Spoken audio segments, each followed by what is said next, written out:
Well, well, well. I knew you'd be back. Back into the world of low visibility plate carriers. Today we'll be looking at the LAPG JTE plate carrier. And in the world of low vis or minimalist carriers, this one sets a new standard in my opinion. But let's dig into it a little bit more.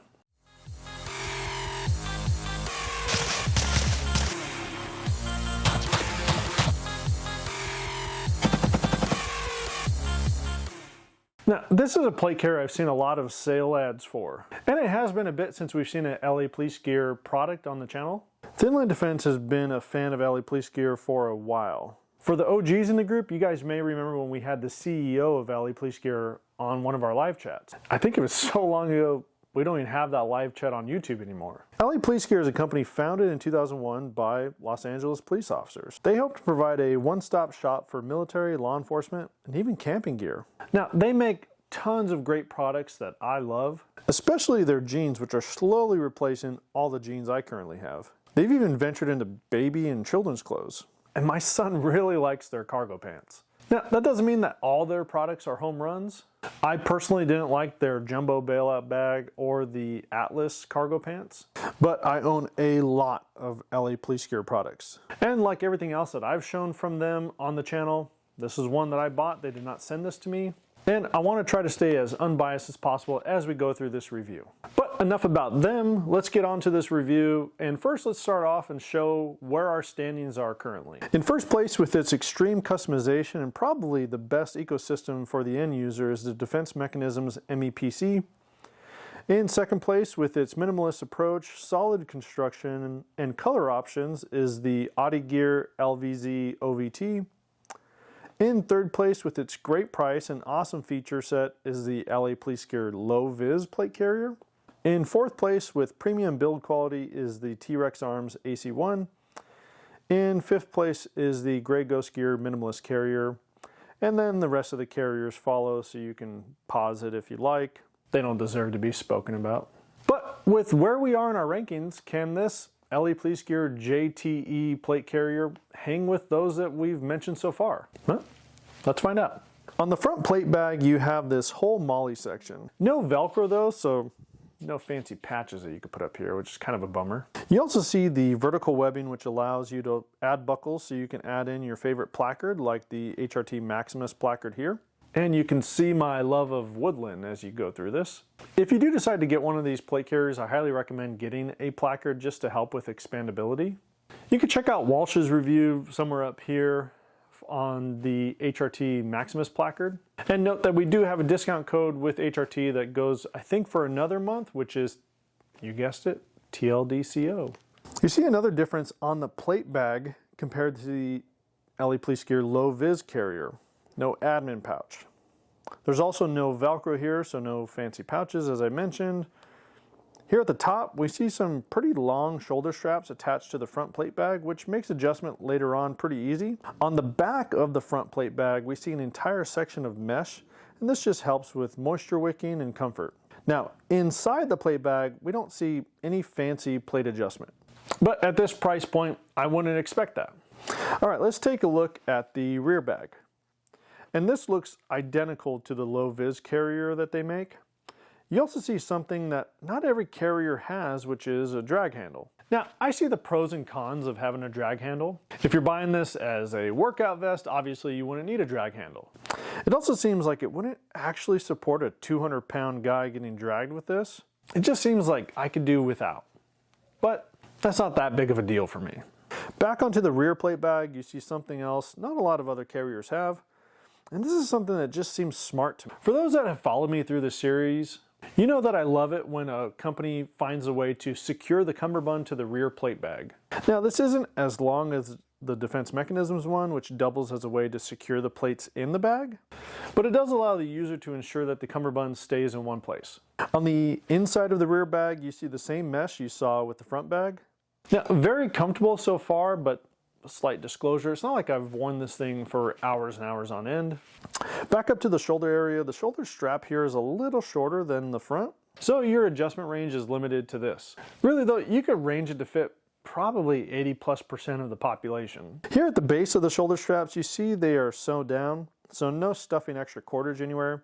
Again, not a huge loss depending on what you're deciding to build this plate carrier out for. But that is something that Walsh and I have both agreed we like, being able to shove extra cordage into the plate bag. You just can't do it with this one. All right, back to the shoulder area. This carrier does include shoulder pads. They seem pretty bulky for a low-vis carrier, but they are easily removed, and they do offer a good bit of comfort if you keep the carrier in its minimalist form. Finally, let's take a look at the cummerbund. Here you see another difference compared to the low-vis carrier. Where the low-vis carrier had cells to insert mags or IFAKs, this is just a piece of elastic. Now again, not a huge issue as I rarely use those for their intended purpose.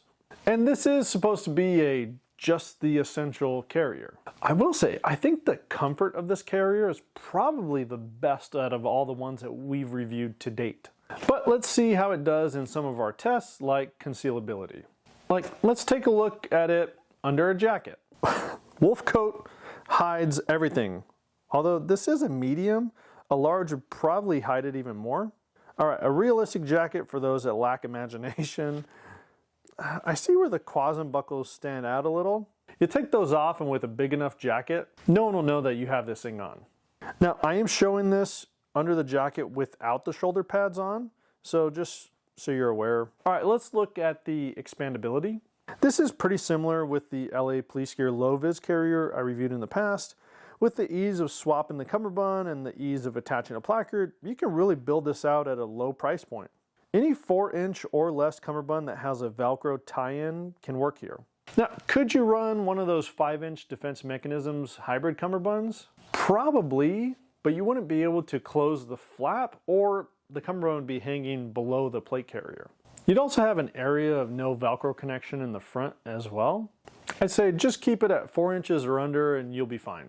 All right, let's look at some of the options you can select from if you were to buy this carrier. Besides the one size fits most I mentioned, you have color options of black, coyote, desert, OD green, and woodland. Although, I wonder if they uploaded the wrong pictures because woodland and desert look the exact same. So I guess there's really only 4 color options. Now, price as seen is $50, but you could usually find coupon codes that would work for this thing. All right, so that's it for all of our tests. Let's get into pros and cons. And for my first big pro, it's gotta be this extreme comfort. This being the 7th carrier that we've reviewed, this is by far the most comfortable carrier that I've reviewed to date.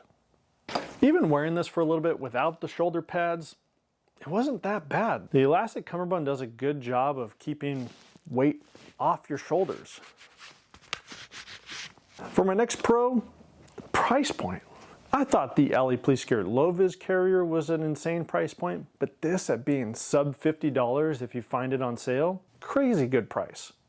Use the expandability that you get with this thing and add a placard, add a different cummerbund. You could have an awesome carrier at an extremely low price point. All right, cons. I have 2 for this. I think they're pretty minor.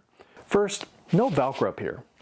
And again, minor, but I do like putting patches on my stuff, so I gotta rely on my placard for that for right now. With all that being said, would I recommend this carrier?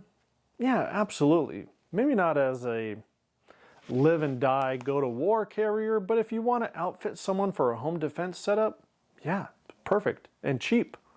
With all of that, where should this land in our rankings? It does everything in the low profile series that I would want it to do, and it gives expansion capabilities that some of the other ones don't have. And because of all that, this was kind of tough for me. I'm gonna say that this is gonna be in 3rd place, tied with its sister carrier, the low-vis carrier. I think you can't go wrong with either of these 2 at the price point that they offer. But that's it for me, folks. I appreciate you sticking around. I want to say thanks to our Patreons and our YouTube members. You guys make this stuff possible, and we're so appreciative of the support that you give us. It honestly means the world to us here at Thin Line Defense. And thanks to everyone that likes, comments, and subscribes. Comment down below. Let me know what you think of the LA Police Gear Just the Essentials plate carrier. All right, guys. I'm out.